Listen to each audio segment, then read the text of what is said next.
Swayam Prabha. Digital India. Educated India.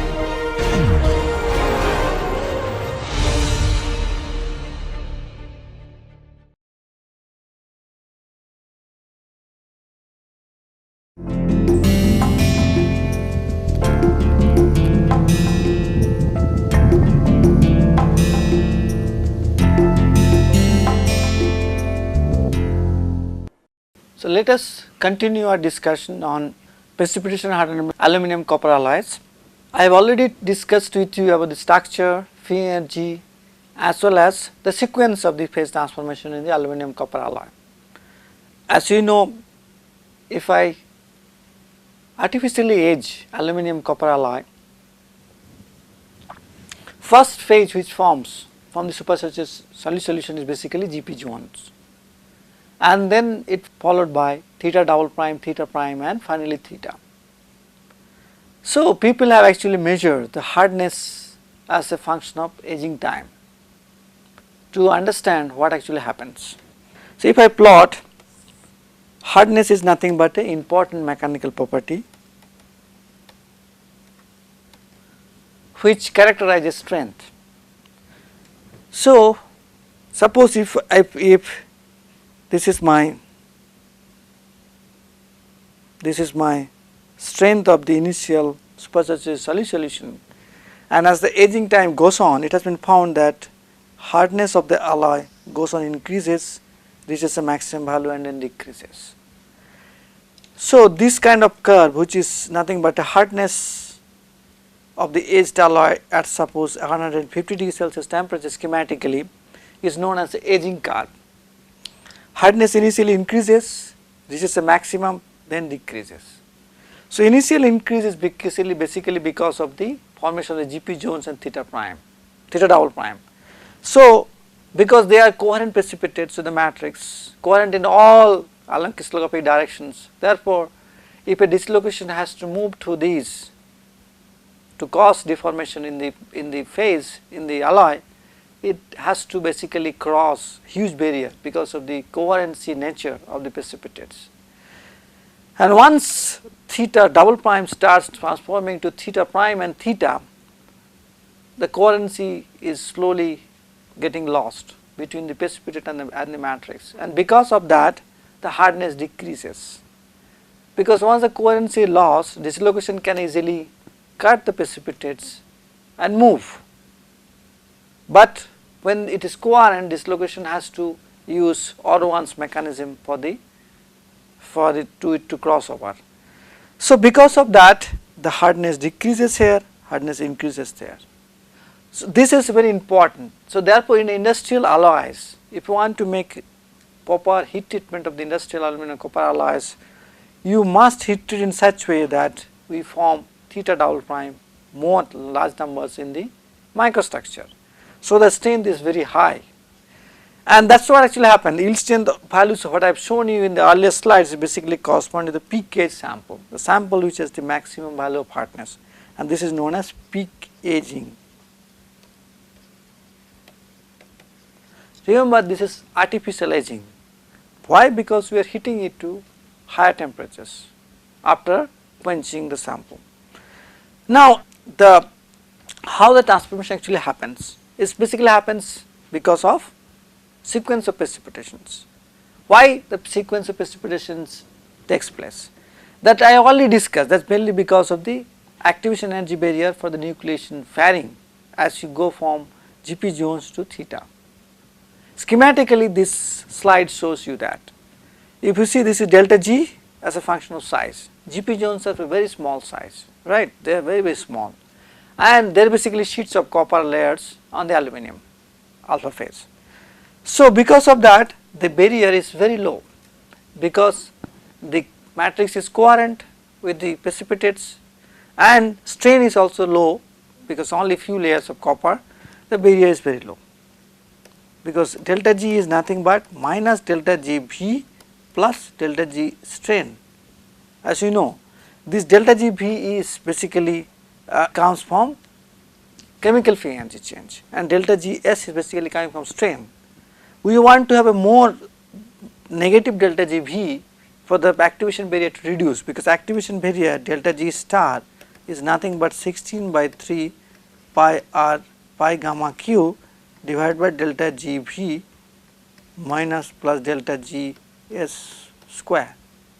So, as you see here, the gamma has a strong role, because gamma q, gamma is the interfacial energy between the specific and the matrix. So, gamma for these GP zones is very low, because every matrix is, the specific is very completely coherent to the matrix. So, that is the ideal situation you can think about it. On the other hand, delta Gb minus is also high, and this value minus delta Gb plus delta Gs is high, because delta Gs is small, strain is very small in GP zones. Because of that, delta G star is low. Delta G star is the activation barrier for the nucleation. But as you go from GP zones to theta double prime, there will be a slight increase of the activation barrier, as you see here. There is a slight increase, but not much. Okay, basically size has increased, but the activation barrier has not changed drastically. It is very minute change. That is obvious, because again theta double prime is coherent. Only thing which could have changed, or which normally can change, is basically strain energy, which is little higher because of the presence of the copper atoms. More logically they are present, or more specifically they are present in the crystal. But on the other hand, if you look at theta theta prime, activation energy is high. Correct, that is very high, and slowly it is increasing, and so stepwise. Correct. So, if you have to add these and these to obtain this one, okay, although it is not shown schematically. So, finally total energy change is basically each of these together, this plus this plus this plus this, okay. So, that is what actually happens when the sequential transformation happens, and this is the reason why the sequential transformation happens, because the energy change happens in a sequential manner, not in one step. If it has to happen in one step, the energy barrier is very high. You see here alpha 0 going to alpha 4 plus theta. So, precipitation of theta and the activation barrier for nucleation is pretty high, and this is not desirable in a solid state phase transformation, because energetically they are very demanding, and because of that this direct transformation is never observed in these alloys. And again I am showing you total free energy versus time. If you see here, if it has to change G0 to G4, that is the total free energy change, but it happens in a slow manner. First it decreases this much forming GP zones, then it decreases this much to form theta double prime, then it decreases this much to form theta prime and theta. On the other hand, as it is shown here, total energy change is, if you want to change alpha to theta, alpha 0 to theta, is very high. Okay, so therefore system behaves in a logical manner. That is what I have been telling, that it transforms in a sequence from from alpha 0 to theta, and we can actually control that. We can stop our heat treatment here, then we will have only theta double prime in the microstructure, and some amount of GP zones will be present obviously. So, this is give us the best combination of the mechanical properties, hardness and the strength, hardness, strength, also ductility, because theta double prime and GP zones are completely coherent, so hardness will be high, and because of that these are very useful. Remember, all the plane bodies for the commercial aircrafts, they are actually aluminum copper alloys, in which these precipitations are directly used to create high strength. That is one part, and now I just want to go back and discuss with you some more things about these precipitations. As I said, GP zones actually can form in a very logical manner. We can actually generate these, using these data we can actually generate a time temperature curve, and let us do that. This is there actually on the phase diagram. First I will draw the phase diagram, and then I will draw the rest of the things to show you how things actually happens. So, let me just do it on the board. So, as you have seen, the phase diagram looks like this.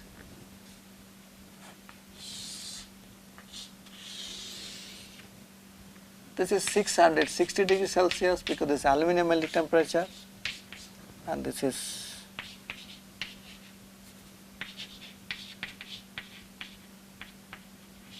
weight percent copper. Okay, and we are not drawing it to show you that. As you have seen that actually this looks like, the phase diagram looks like little bit like this. So this is basically theta solvus. Basically there is eutectic reaction here, that's much higher, and there is, and this is theta actually. So ideally speaking this will be alpha plus theta. But our alloys will be all less than these values, so about 4.4%. So therefore this is theta, and theta double prime, so theta prime will be this one, the solvus line. You can clearly see that, and similarly we can actually draw solvus line for theta double prime and solvus line for the, this is a solvus. Okay, let me just draw it very carefully and show you.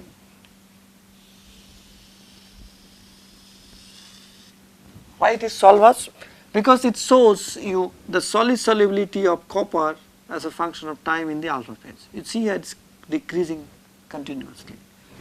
So because these phases theta prime, theta double prime and GP zones, they are actually metastable. So we show them by dotted lines in the phase diagram. These are the solvers for that. So therefore if I have to draw the whole phase diagram, this, because this has shifted, so everything will shift. So that means this will shift like this. You see here, this line will shift like that.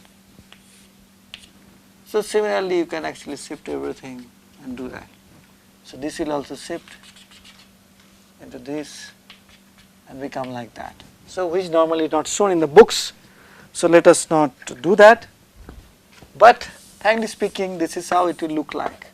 So these dotted lines tells you how the precipitation happens in the alloys. Now using this data we can actually make time temperature plot. This is temperature, this is log time, and this is known as basically TTT curve in the literature. That we will discuss much detail in case of steel, but here it is basically aging curve. Now how I am going to draw it, please look at carefully. First I will build on these things, this phase diagram. So I will just take the phase diagram directly from it.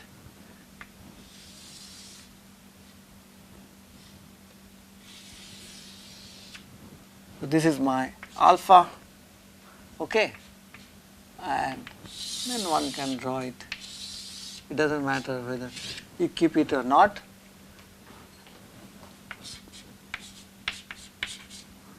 And let me just then draw theta, this is theta prime,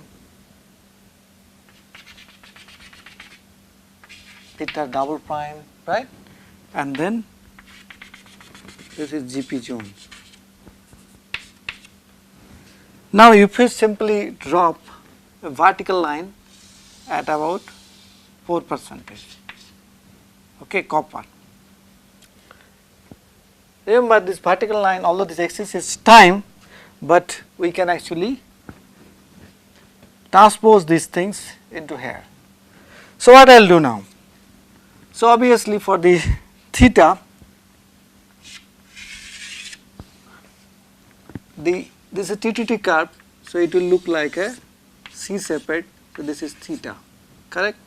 Then this is for the theta prime, this is for the theta double prime. Theta double prime will be something like that, and for this GP zone So as you clearly see here, if I heat the sample at about, say this is about 200, so 150 degree Celsius number, this is 100, something like 100, this is 150. If I do that, first phase which will form is the GP zone, because I am increasing the time. So first it will hit here from the GP zone. Then if you heat it temperature, if you increase the time more, slowly these phases will start appearing. As you see here, these phases are connected, these diagrams are connected, so slowly theta double prime, theta prime, and finally theta will appear for longer time duration. So depending on our use, depending on our need, we can actually stop the heat treatment anytime. Okay, as very clear that we can never have a single precipitate at any time, except at a very high temperature, very high time, when theta will completely form out of the sequence. But if I stop here, we will have a mixture of theta prime, double prime and GP zones. If I stop there, you will have a mixture of GP zones plus theta double prime and theta. If I stop there, you will have a mixture of GP zones, theta double prime, theta prime, and little bit of theta. So simply by doing our heat treatment cycle, that is by simply adopting temperature and time properly, basically temperature don't change much, the time, we can actually have combinations of different mixtures of the phases in the microstructures. And by doing so, we can actually create different mechanical properties. We can actually get different mechanical properties, create different microstructures and get that. That is what is the major advantage of these alloys, aluminum copper alloys. You can actually do lot of different types of heat treatments and to improve their properties or to get different combinations of the mechanical properties, possible to do that. So simply by these things are available normally to the people who are working in the industry, these diagrams, and they can actually choose, they will have values written here also, they can actually choose the time scale required at different temperatures, 100 or 150, and get the precipitates and phases combinations differently depending on the need. So obviously, as you have seen, only getting GP zones will not give you the best properties. You must have a combinations of theta double prime and GP zones in the microstructure. So depending on your need, you can actually choose different heat treatment cycles. This is very important in the sequence. Remember, this is an eutectic alloy. That's another important aspect I should discuss. This is an eutectic alloy. Normally this is about 33% of weight percent of copper with about 67% of the aluminum provides you eutectic between alpha and the theta. Okay.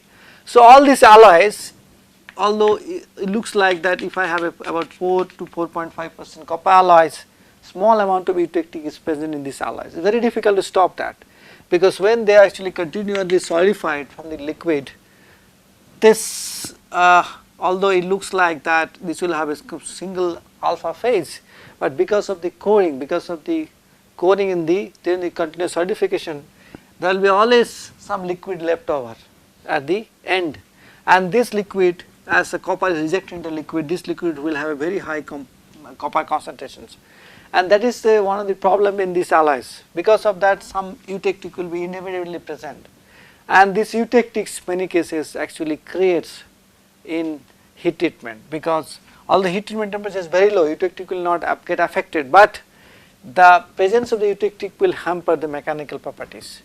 And that is why one has to be very clear about choosing the alloy compositions. One should not choose an alloy composition which is very close to this point. This is about 5.5% of the copper. So that is the reason actually 4 is optimally suited copper concentration in this alloy. And that is what I have been discussing with you for the last 1 hour. So it is very clear that by simply by simply looking at these precipitates, one can do that. And this book has real descriptions of these microstructures, nicely done, and you can actually look at it. In fact, it is possible to see this microstructure nicely in these books, which is required for you to understand how these precipitates form. Remember, this precipitate is actually very small size, and they can only be viewed under transmission electron microscope. And not only that, because of the crystallographic nature which I discussed with you last lecture, they must be seen under electron microscope. So that is actually about these precipitates, and remember there are other precipitates as I shown you, like in the first few slides, like aluminum, copper, magnesium, or aluminum, silver also I have shown you sometime, right, the aluminum silver here. So we will discuss some part of aluminum silver alloys in the next lecture, which is and then wind it up this particular chapter. But you know, this sequence of precipitation which I have shown you sometimes gets affected by the size of the precipitates. If you are actually keeping the sample at a certain temperature for a long time, let us suppose you keep it, then some of the precipitates will go bigger, and once they become bigger, they will again develop the size dependent incoherency in the interface, and that spoils the property. So therefore, size control is also very important in these alloys. Okay, let us stop here. So once we will discuss a bit about the aluminum silver alloys, which is also a classical system but never used because of the cost, because silver is very expensive compared to copper, but it is a very classical system in which less sequence is present. You have only GP zones and gamma prime, that is all. And then gamma is the equilibrium phase, which is nothing but Ag to Al. It's same as like CuAl2, but it has different structure, not the same as these structures. We will discuss about that.